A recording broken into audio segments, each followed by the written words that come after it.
بسم اللہ الرحمن الرحیم۔ یہ لیکچر رشین ریولوشن کے اوپر ہے۔ تو اس کو رشین ریولوشن کو بیان کرنے سے پہلے میں آپ کو یہ بتا دوں کہ میں نے اس کو کس طرح ڈیل کیا ہے۔ تو میں نے اس کو دو سیکشن میں ڈیل کیا ہے۔ ایک سیکشن میں جو ہے وہ ہم بیسک تھیوری پڑھیں گے تاکہ جو ہے وہ ہمیں انڈرسٹینڈنگ ہو کہ جو ہے وہ یہ ریولوشن کیا ہوتا ہے۔ تو دوسرے سیکشن میں جو ہے وہ ہم یہ دیکھیں گے کہ جو ہے وہ رشیا میں ریولوشن کیسے آیا ہے۔ اس کو جو ہے وہ رشیا تو ایک کا ریولوشن ہمارے لیے ایک ایگزامپل ہے۔ تو اس ایگزامپل کو سمجھنے سے پہلے جو ہے وہ ہم بیسک تھیوری کو انڈرسٹینڈ کرنا چاہیں گے تاکہ اگر وہ ہمیں بیسک یا بنیادی چیزیں پتہ ہوں گی تو ہم رشیا کے ریولوشن کیا ہم دنیا کے ہر ریولوشن کو انڈرسٹینڈ کر سکتے ہیں، اور اپنے پاکستان ملک کے اندر یا جو ہے وہ ہمسایہ کوئی ملک ہے، وہ ایران ہے، وہ عراق ہے، وہ لیبنان ہے، وہ انڈیا ہے، یا اور بھی کوئی ممالک ہیں، ہم ان میں بھی دیکھ سکتے ہیں اس کو کہ چینج کس طرح آ رہا ہے وہاں پر۔ تو سب سے پہلے تو جو ہے وہ ہم ریولوشن کا مطلب دیکھتے ہیں کہ اس کا مطلب کیا ہوتا ہے۔ ایک تو اس کا مطلب ہوتا ہے انقلاب، یا اس کا مطلب ہے تبدیلی لانا۔ تو اس کی جو ہے وہ کامن ڈیفینیشن یہ کی جاتی ہے کہ میجورٹی لوگوں کو جب جس وقت بنیادی ضروریات سے محروم کیا جاتا ہے تو جو لوگ ان کو حاصل کرنے کے لیے جو ہے وہ موجودہ حکومت کے خلاف کھڑے ہو جاتے ہیں، یعنی اپنی بنیادی ضروریات کو لینے کے لیے، اس کو ہم ریولوشن کہتے ہیں، یعنی چینج کی بات کرتے ہیں۔ تو اب بات یہ ہے کہ ریولوشن جو ہے وہ کن چیزوں کے ذریعے کیا جا سکتا ہے، یعنی آپ جو ہے وہ لوگوں کی زندگی میں آسانی یا جن چیزوں سے ان کو محروم کیا جاتا ہے تو وہ کن چیزوں کے ذریعے یا جو کون کون سے سٹیپس ہوتے ہیں جو آپ لے کر ان کے جو ہے وہ لائف میں تبدیلی لا سکتے ہیں، یا ان کے ساتھ جو ہے وہ آپ پارٹیسپیٹ کر سکتے ہیں، یا یوں کہہ لیں کہ جو ہے وہ ان کی مسائل کو کس طرح حل کیا جا سکتا ہے، یا جس طرح ان کو جو ہے وہ ظلم و شکار وہ ہوتے ہیں، یا تشدد ہے، یا ان کو ڈیپریویشنز ہوتی ہے کسی چیز سے، یا ان کو ڈیٹینشن کی ہوتی ہے جو ہے لوگوں کے رائٹس کو، آپ اس کو جو ہے وہ کس طرح ان کو پرووائڈ کر سکتے ہیں۔ تو اس کو پرووائڈ کرنے سے پہلے میں آپ کو جو ہے وہ ایک گریک فلاسفر کا ریفرنس دوں گا۔ ان کا نام ہے ارسطوٹل، جس کو ارسطو کہتے ہیں۔ تو ان کی ایک بک ہے، اس کو کہتے ہیں پولیٹکس۔ تو اس کا چیپٹر نمبر 5 ہے۔ تو اس میں لکھا ہوا ہے کہ جو ہے وہ کائنڈ آف ریولوشن کون سی ہوتی ہیں، یعنی آپ لوگوں کی زندگی میں کیسے تبدیلی لا سکتے ہیں۔ تو سب سے پہلا تو انہوں نے یہ کہا ہے کہ چینج ان کانسٹیٹیوشن، یعنی آپ سب سے پہلے اپنے آئین میں تبدیلی لے آئیں۔ یعنی اگر کسی کو کوئی رائٹ نہیں مل رہے ہیں تو آپ جو ہے وہ اپنے کانسٹیٹیوشن میں تبدیلی کر دیں، ٹھیک ہے جی۔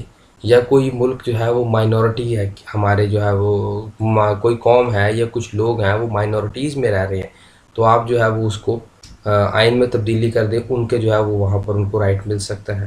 دوسرا آپ یہ کریں کہ جو کرنٹ پولیٹیکل سسٹم ہے آپ اس کی ریپلیسمنٹ کر دیں۔ اگر تو وہ ڈکٹیٹرشپ ہے تو آپ اس کو ڈیموکریٹک وے سے جو ہے وہ ریپلیس کر دیں، اگر ڈیموکریٹک وے ہے تو آپ اس کو اولیگارکی سسٹم سے یا مونارکی سسٹم سے ریپلیس کر دیں۔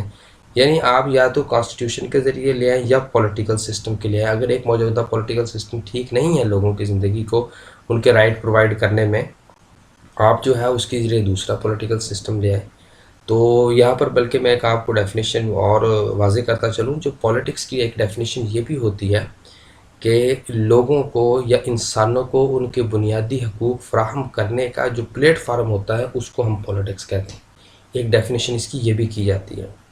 تو دوسرا جو ہے وہ آپ ریولوشن لا سکتے ہیں in one institution rather than all institution, یا آل گورنمنٹ کے ذریعے۔ وہ کہتے ہیں کہ آپ جو ہے وہ پاکستان ہے یا کوئی اور ملک ہے، اس کے 50 ادارے ہیں، جو آپ کو کہتا ہے 50 اداروں کو چینج کرنے کے بجائے اگر ایک ادارے میں مسئلہ ہے تو آپ اس کے اندر کوئی نہ کوئی چینج لے آئیں، ملک ٹھیک ہو جائے گا۔ جیسے کہ آپ عدلیہ میں چینج لے آئیں، عدلیہ کے اوپر جو ہے وہ کسی قسم کا پریشر نہ ہو، آپ جو ہے وہ لوگوں کو جسٹس پرووائڈ کرنے میں کامیاب ہو جائیں گے۔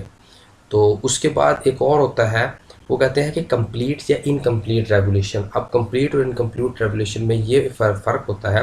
کمپلیٹ ریولوشن وہ ہوتا ہے جس میں جو حاکم وقت ہوتا ہے آپ مکمل طور پر اس پر آسٹریٹ کر دیتے ہیں، معزول یعنی فرق کر دیتے ہیں آپ اس کو، اس کی جگہ جو ہے وہ نئی ساری کیبنٹ یا کابینہ آ جاتی ہے۔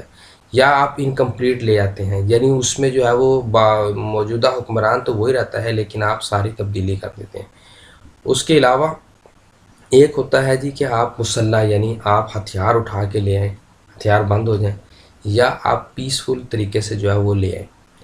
تو پیسفل طریقے سے آپ نے اکثر دیکھا ہوگا جو ہمارے جو ہے وہ پاکستانی کہتے ہیں کہ جی ان پرامن جو ہے وہ مارچ کیا جائے گا یا پرامن انقلاب لایا جائے گا، ایک بھی گملہ نہیں ٹوٹے گا، ٹھیک ہے جی۔ تو یہ جو ہے وہ آپ پیسفل وے سے لے آتے ہیں، اور دوسرا جو ہے کہ وہ آپ ہتھیار اٹھا لیں جو ہے، اور وہ اپنے رائٹ کو ریسیو کریں جو ہے وہ حکمرانوں سے۔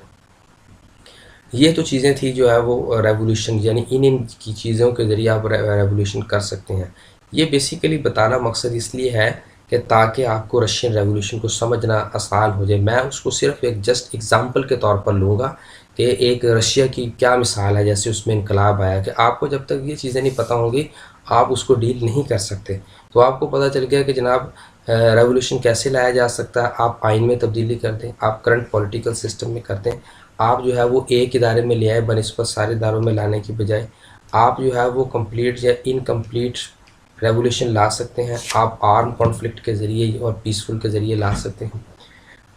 اب اس کے ہم بعد دیکھتے ہیں کہ وہ کون سے اسباب ہوتے ہیں جن کے ذریعے جو ہے وہ ہمیں ان چیزوں میں تبدیلی لانی پڑتی ہے یا انقلاب لانا پڑتا ہے۔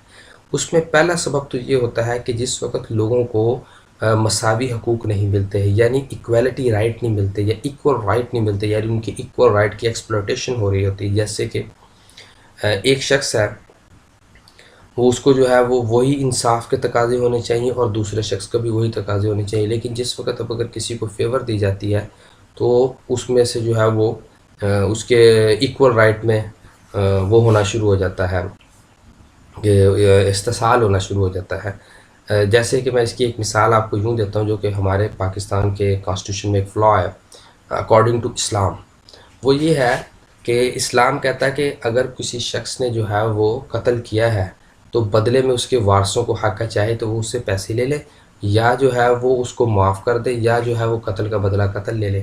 لیکن اگر وہ شخص پاکستان میں اپیل کرتا ہے اور عدالت کے ذریعے انصاف لینا چاہ رہا ہے اور اس کو انصاف نہیں ملتا اور جو ہے وہ رحم کی اپیل کے لیے جو ہے وہ صدر پاکستان کے پاس چلے جاتا ہے معاملہ، تو اسلام نے تو یہ قاضی کو اختیار نہیں دیا، یہ صدر پاکستان کو اختیار نہیں دیا وہ کسی کا خون معاف کر دے۔ تو ایک یہ جو ہے وہ ایکسپلوٹیشن آف ایکول رائٹ، یعنی اسلام کہتا ہے کہ جس کو ہم نے رائٹ دیا ہے یعنی سب کو رائٹ یہی ہے کہ جناب وہ اپنے ورثہ اس کے معاف کر سکتے، دوسرے کو اجازت نہیں ہے۔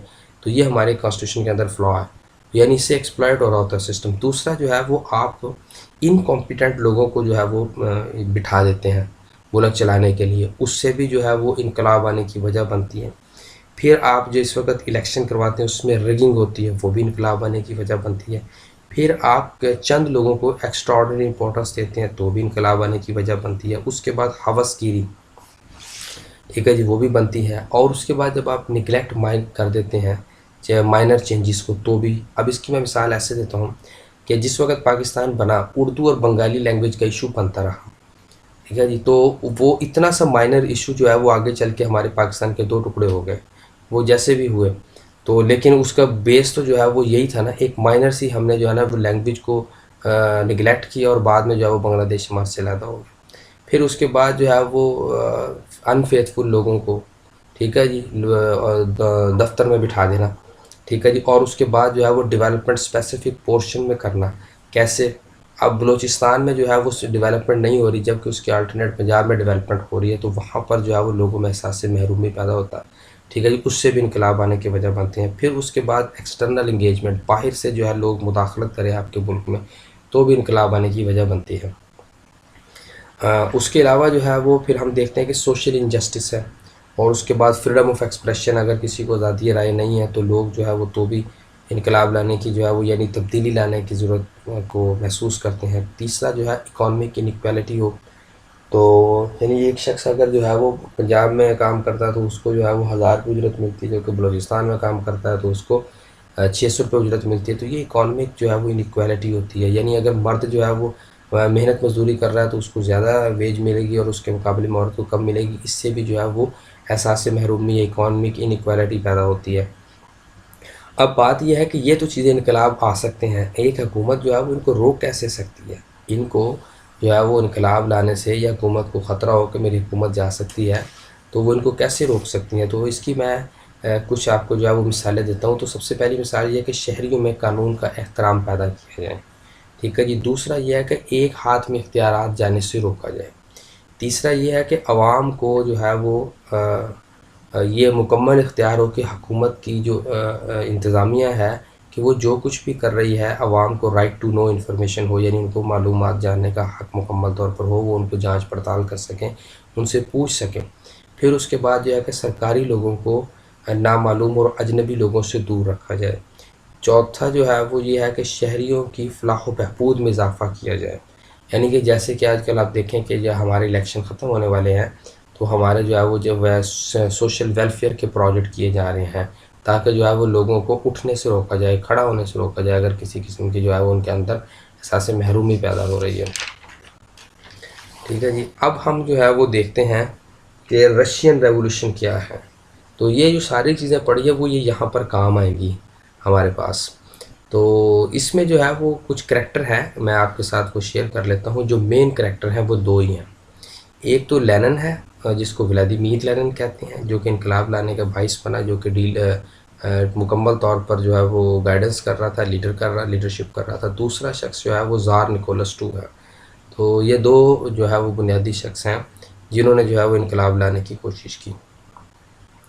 تو انقلاب لانے کی جو اس کوشش میں دو ورڈ ہیں جو کہ میں آپ کو آغاز میں جو ہے وہ ان کا مطلب واضح کر دینا چاہتا ہوں تاکہ جو ہے وہ آگے چل کے استعمال ہوں گے، پھر بعد میں جو ہے وہ یہ نہ ہو کہ ہم سوچیں کہ یہ ورڈ کہاں سے آیا.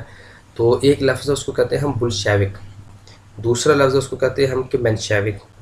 بلشیوک کا جو مطلب ہوتا ہے majority, one of the majority. دوسرا کا مطلب ہے مائنورٹی، یعنی ون آف دا مائنورٹی. تو یہ ورڈ کہاں سے آئے ہیں اور یہ کیسے بنے، تو میں اس کی آپ کو تھوڑی سی جو ہے وہ ایکسپلینیشن دینا چاہتا ہوں. تو ایکسپلینیشن اس کی یہ ہے کہ رشیا کے اندر ایک پارٹی تھی، اس کا نام تھا Russian social democratic labour party, RSDLP کہتے تھے اس کو. تو اس کی بنیاد جو ہے وہ 1898 میں رکھی گئی تھی. تو جس وقت جو ہے اس کی بنیاد رکھی تو تب جو ہے اس کے اندر دو سیکشن تھے، ایک جو ہے وہ میجورٹی میں تھا، دوسرا مائنورٹی میں تھا. اس کی مثال میں جو ہے وہ بر صغیر سے دوں گا کہ کانگریس جب بنی تو ہندو میجورٹی میں تھے، اس مسلمان مائنورٹی میں تھے، یعنی کم تعداد میں تھے. تو جو اس میں جو پارٹی کے اندر RSDLP کے اندر پارٹی جو تھی، اس کے اندر جو ہے جو میجورٹی میں لوگ تھے وہ بلشیوک تھے اور جو مائنورٹی میں لوگ تھے وہ مینشیوک تھے. اب جس وقت ان دونوں کے درمیان جو ہے وہ ڈفرینسز آف اوپینین شروع ہو گئے کئی پوائنٹ کے اوپر، تو یہ پارٹی علیحدہ ہو گئی، یہ بلشیوک والے علیحدہ ہو گئے اور مینشیوک والے علیحدہ ہو گئے. اب بلشیوک جو علیحدہ ہوئی اس کو کون لوگ ڈیل کر رہے تھے؟ اس کو ولادیمیر لینن ڈیل کر رہا تھا، بلشیوک کو. اور جو مائنورٹی پارٹی تھی جس کو مینشیوک کہتے تھے اس کو جولیس مارٹوف ڈیل کر رہا تھا. یہ یہاں سے بلشیوک بنے اور یہاں سے مینشیوک بنے. ان کا مین سورس کون سا تھا؟ RSDLP، Russian social democratic labour party. یہاں سے یہ دونوں نکلی اور 1903 میں جو ہے وہ یہ بن گئی تھی. اچھا، اب ہم دیکھتے ہیں کہ کون سی ایسی کازز تھی جو کہ رشیا کے ریولوشن کا یا تبدیلی کا سبب بنی. تو میجورٹی جو ہے وہ کیوں اس چیز کے لیے کھڑی ہو گئی.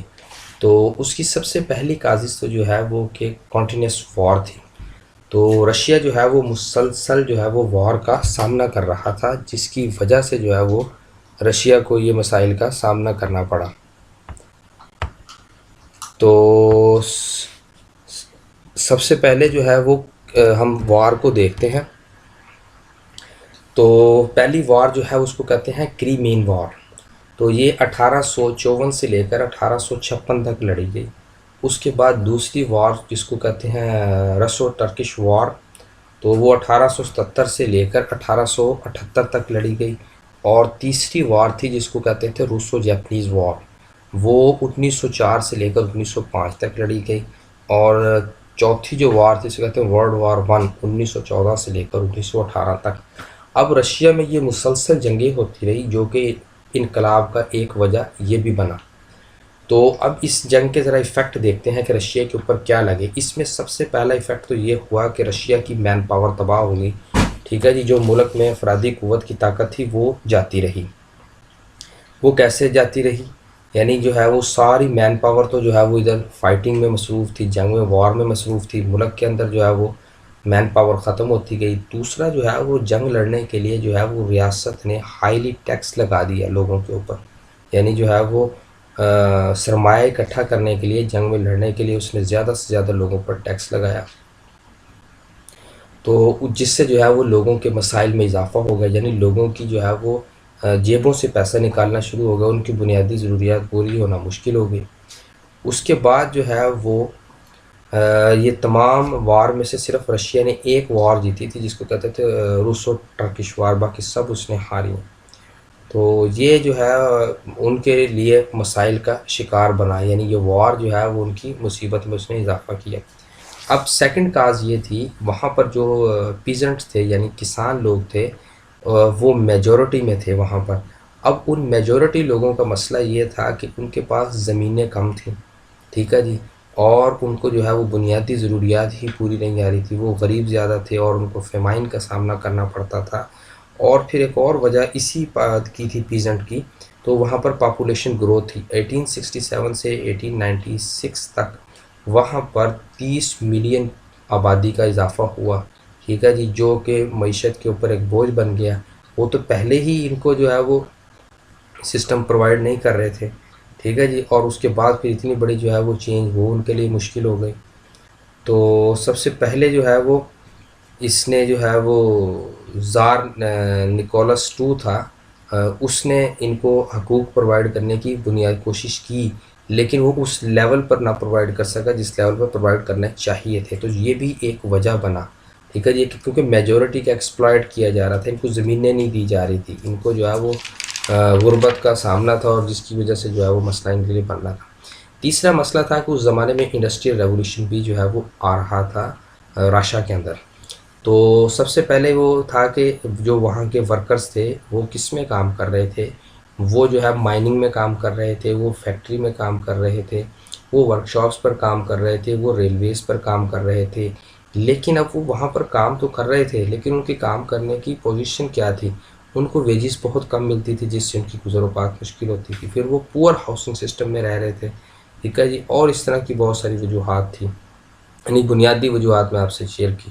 تو گورنمنٹ نے ان کو بھی کچھ فیسیلیٹیٹ کرنے کی کوشش کی، لیکن وہ ناکام رہے، اس لیول پہ نہیں کر سکے جو ہے وہ کہ کوئی ایسا سوشل ویلفیئر سسٹم نہیں لانچ کر سکے جس سے اس کو انقلاب کی یا لوگوں کے اندر ایسے محرومی جو ڈیولپ ہو رہا تھا اس کو کسی طرح سے روکا جائے. اب یہ آہستہ آہستہ آہستہ جو چیزیں وہ بنتی گئی ان کے اندر، اور بعد میں جو ہے وہ آگے یہ انقلاب کی صورت میں نکلیں گے. تو اس کے بعد جو ہے اس وقت کا جو ایمپرر تھا، شہنشاہ تھا، تو اس کا نام تھا زار نکولس ٹو. تو یہ اس شخص نے بھی جو ہے وہ انقلاب میں لانے میں مزید اضافہ کیا. وہ کیسے؟ یہ بادشاہ جو تھا اس کی زیادہ تر توجہ جو ہے وہ دو کاموں کی طرف ہوتی تھی. یا تو وہ اپنے فیملی کی میٹر کی طرف زیادہ توجہ دیتا تھا، ٹھیک ہے جی، اور دوسرا جو ہے وہ پریویلیجز کو انجوائے کرتا تھا، ٹھیک ہے جی. اس کے علاوہ جو ہے اس کا کوئی کام نہیں ہوتا تھا. نہ تو وہ اسٹیٹ کی طرف دیکھتا تھا، اور اس زمانے میں انڈسٹریلائزیشن آ رہی تھی، نہ اس کی اس طرف توجہ تھی، نہ اس کی نیشنلزم کی طرف توجہ تھی. تو یہ مسائل بڑھتے گئے جو کہ انقلاب کا سبب بنے. اب ہم جو ہے جو اس کے لیے جو موومنٹ چلی جو ہے وہ اب ہم اس کو دیکھ لیتے ہیں. 1914 میں جس وقت جو ہے وہ رشیا ورلڈ وار 1 میں انٹر ہوتا ہے، ٹھیک ہے جی، تو انٹر ہونے کے بعد رشیا جو ہے وہ اپنی مین پاور اور جو ہے وہ ملٹری اور پیسہ اور اس طرح کی چیزیں صرف کرنا شروع کرتا ہے. تو اس میں صرف کرنے میں جو ہے رشیا کی کیجولٹیز بڑھ جاتی ہیں. رشیا کو آرٹلری کا لاس ہوتا ہے، سپلائی کا لاس ہوتا ہے، ٹھیک ہے جی. تو اس سے کیا ہوتا ہے، لوگوں میں مسائل جرمینیٹ ہونا شروع ہو جاتے ہیں. زار نکولس جو ہے وہ مکمل طور پر پاور اپنے پاس رکھتا تھا. نہ تو وہ بیوروکریسی سے شیئر کرتا تھا، نہ وہ آرمی سے شیئر کرتا تھا، نہ وہ پارلیمنٹری سسٹم سے شیئر کرتا تھا. تو یہ جو ہے وہ مسائل کھڑے ہوتے گئے. تو اس نے کیا کیا جی کہ 1915 میں جو ہے وہ گرمیوں کے دن تھے، تو لوگوں کی جو ہے وہ ایک میجورٹی ان کے پاس، ان کی پارلیمنٹ ڈیوما کے پاس پیش ہوئی. تو انہوں نے کہا جو ہے وہ ہمیں کچھ بنیادی حقوق دیے جائیں. تو زار نے جو ہے وہ اس کو ٹرن ڈاؤن کر دیا، یعنی اس کو جو ہے وہ رد کر دیا. تو وہ رد کرنے کے بعد اگلے ہی سال 1916 میں جو ہے وہ وار لڑنے کے لیے فرنٹ پر چلے گیا. اب جیسے ہی وہ یہ وار لڑنے کے لیے فرنٹ پہ جاتا ہے، پیچھے سیٹ ویکم ہو جاتی ہے، جس سے جو ہے وہ مسائل مزید بڑھ جاتے ہیں. جیسے سیٹ ویکم ہوتی ہے تو سیٹ کو ریپلیس جو ہے وہ اس کی بیوی سے، اور ان کے جو ہے وہ ایک روحانی پیشوا تھے ان سے ریپلیس کیا جاتا ہے۔ اب اس کی بیوی جو تھی زرینہ الیگزینڈر وہ آئی، ٹھیک ہے جی، اور اس کے بعد جو ہے روحانی پیشوا اس کا نام تھا ریسپیوٹن۔ اب یہ جو ہے وہ مل کے جو سسٹم کو چلا رہے تھے انہوں نے۔ اب یہ اتنے زیادہ جو ہے وہ قابل لوگ نہیں تھے دونوں، جو ہے وہ اس انقلاب میں یا لوگوں کے اندر محرومی کو بڑھتے ہوئے مسائل کو، اور جو ہے وہ لوگوں کے اندر جو ایکسپلائٹ کا سسٹم ہو رہا تھا استحصالی کا، اس کو روکیں وہ۔ اب جو ہے وہ یہ دونوں جو ہے وہ جب آ گئے، انہوں نے جو ہے وہ پارلیمنٹری سسٹم کو ڈسلائک کیا، انہوں نے سپورٹ کیا ایبسولوٹزم کو۔ یعنی ایبسولوٹزم کا مطلب یہ ہوتا ہے کہ ایک آدمی مطلق القرار یعنی مکمل اقتدار کا مالک ہو، ٹھیک ہے جی۔ تو اس وجہ سے یہ لوگ جو ہے وہ ملک میں آنے کے باوجود جو ہے وہ ان پاپولر ہو گئے۔ تو اس کے بعد جو ہے 1916 میں تو جیسے ہی یہ سیٹ چھوڑتا ہے، یعنی جو ہے وہ جنگ پہ لڑنے کے لیے چلا جاتا ہے زار نکولس II، تو 1916 میں ریسپیوٹن کا قتل ہو جاتا ہے اور 3 اور ایرسٹوکریٹس لوگوں کا۔ تو اب جو ہے وہ جنگ کے دوران جو ہے وہ فوڈ کی شارٹیج جو ہے وہ مزید بڑھ جاتی ہے، لوگوں کا مورال ڈاؤن ہو جاتا ہے، ٹھیک ہے جی، جگہ جگہ دنگے فساد شروع ہو جاتے ہیں، یعنی بریک آؤٹ ہو جاتے ہیں، رائٹس بریک آؤٹ ہو جاتے ہیں۔ تو انہی صورتوں کے مد نظر رکھتے ہوئے جب پہلا انقلاب شروع ہوتا ہے وہ 8 مارچ 1917 سے شروع ہوتا ہے۔ تو یہ شروع ہوتا ہے جس سٹی آف پیٹروگراڈ میں۔ اب سٹی آف پیٹروگراڈ میں کیا ہوتا ہے، عورتیں جو ہے وہ باہر آ جاتی ہیں، وہ کہتی ہیں کہ جناب ہمیں خوراک مہیا کی جائے، ٹھیک ہے جی، ہمارے بچے بھوکے ہیں۔ تو یہ تحریک اتنی چلتی ہے 8 مارچ والی کہ وہ جو ہے وہ انڈسٹریز میں اور دوسرے شہروں میں اور فیکٹریز میں اور جگہ جگہ جو ہے وہ پہنچنا شروع کر دیتے ہیں، ایون کہ اس کو سولجر بھی جوائن کرتے ہیں۔ تو یہ جو ہے وہ 12 مارچ تک چلتی ہے یہ جو ہے تحریک۔ تو 12 مارچ میں یہ تحریک جب چل رہی ہوتی ہے تو اس وقت پارلیمنٹ جو ہے وہ عارضی حکومت یعنی پروویشنل گورنمنٹ بناتی ہے، ٹھیک ہے جی۔ اب وہ پروویشنل گورنمنٹ جو ہے وہ لوگوں کو بنیادی حقوق پرووائڈ کرنے کے لیے جو ہے وہ کچھ اقدامات کرتی ہے، جیسے کہ میں نے آپ کو بتایا تھا کہ وہ کچھ سوشل ویلفیئر کریں گے، یا وہ کوئی چینج ان کانسٹیٹیوشن میں کوئی ایسی تبدیلی کریں گے جس کے ذریعے جو ہے وہ لوگوں کو انقلاب لایا جائے، یا جو ہے وہ ان کو یوں کہہ لیں کہ آپ ملک کے خلاف، اسٹیٹ کے خلاف کھڑے ہونے سے روکیں، یعنی روکنے کا طریقہ۔ اس میں کیا ہوا تھا کہ پروویژنل گورنمنٹ جو عارضی گورنمنٹ تھی اس نے جو ہے وہ various liberal program of right کو سٹارٹ کیا۔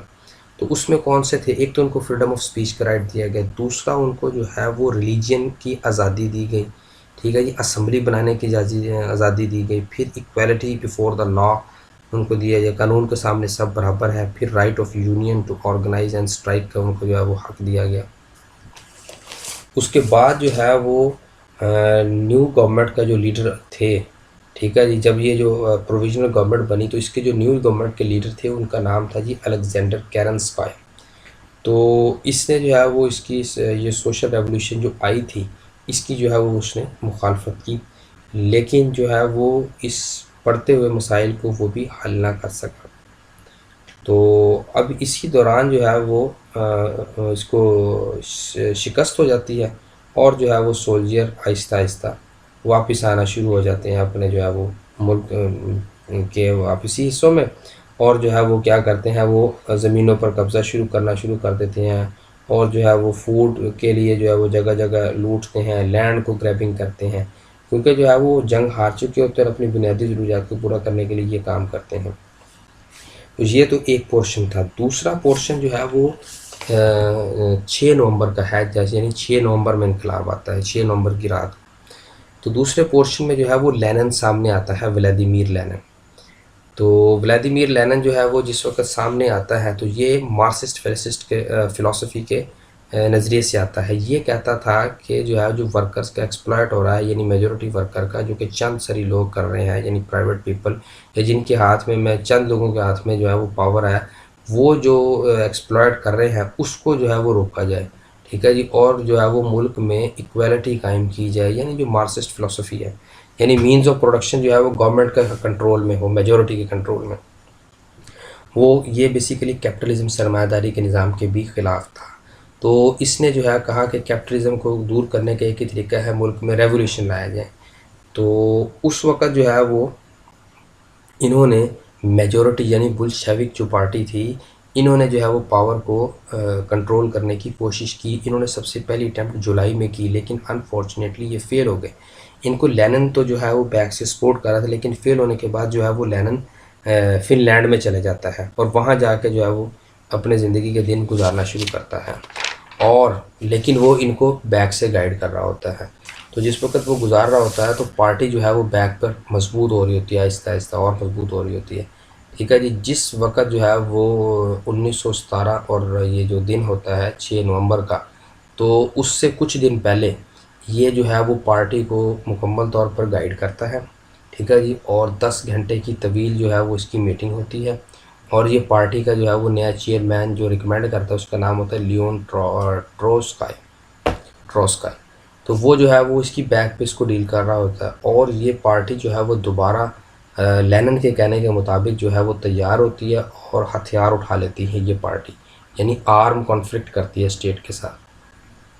تو جیسے ہی یہ ہتھیار اٹھاتی ہے اور اس کو جو ہے وہ لینن سے مکمل طور پر فلسفی ملتی ہے. لینن اس وقت جو ہے وہ اس میں آ چکا ہوتا ہے رشیا کے اندر, یعنی سابقہ سوویت یونین کے اندر. تو یہ جو ہے وہ 6 نومبر کی رات کو جو ہے وہ موجودہ جس کو ہم کہتے ہیں سینٹ پیٹر برگ, وہاں پر کی جو سرکاری عمارات ہوتی ہیں ان پر یہ حملہ بول دیتے ہیں. اگلے دن جو ہے وہ ان کی ریاست کے آرمی سے اور جو ہے وہ ایک کی بلشوی کی جنگ چھڑ جاتی ہے, اور آخرکار جو ہے وہ اس کو زار کو اور اس کی ٹیم کو مکمل طور پر شکست ہو جاتی ہے.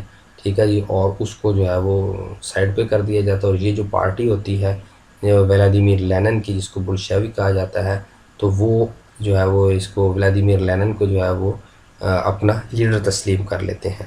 ٹھیک ہے جی. اور اس کو لیڈر تسلیم کرنے کے بعد اس کو جو ہے وہ ملک کا سربراہ بنا دیتے ہیں. اور اس سے آتے ہی یہ کون سے کام کرتا ہے, اس نے آتے ہی جو ہے وہ نیشنلائزیشن کر دی لینڈ کی.